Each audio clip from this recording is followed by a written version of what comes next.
Good evening and welcome to this ABC 36 News Update. I'm Megan Skaggs. Jim Bunning, Kentucky's junior U.S. Senator, will not run for re-election in 2010, and he says it boils down to money and his problems raising it.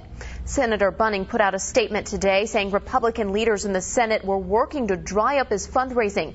He says he hadn't been able to raise the funds necessary for re-election. ABC 36 News spoke to Al Cross, the veteran Kentucky journalist and political watcher. He says there was pressure on Bunning to leave the race and clear the way for Secretary of State Trey Grayson. Friends of Bunning, who had long been his supporters, were telling him he had to get out and make room for Grayson. Supporters of Grayson were telling him that he needed to go ahead and get in and force Bunning out. That's the last thing Grayson wanted to do, or next to last.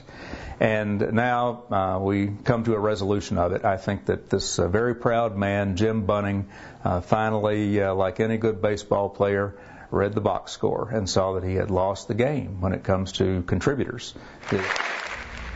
Well, this man, Rand Paul, a Bowling Green doctor, is another potential Republican candidate. On the Democratic side, Attorney General Jack Conway and Lieutenant Governor Daniel Manjardo are already in the race. A Seattle man is arrested and held in Kentucky for being AWOL. The only problem, he was never in the Army. Chris Parks was returning from Central America. He was picked up in the Charlotte, North Carolina airport. He was in the jail there for a week, then sent to Fort Knox where his head was shaved and he was issued fatigues. Right there to just one day be arrested and here you go, you're detained, and not really have any idea why. Well, Park says he almost joined the Army 10 years ago, but changed his mind. He wonders if there was a paperwork problem involving that recruiter. Well, watch this. A house explodes in Florence, Kentucky. A gas leak caused it, and surveillance video from a nearby business captured the whole thing. The two-story home was vacant when it blew up yesterday afternoon. The blast blew out the windows in an orthodontist office. Luckily, no one was hurt in all of this. America's Main Street is bringing something to Kentucky towns that they don't need: drugs.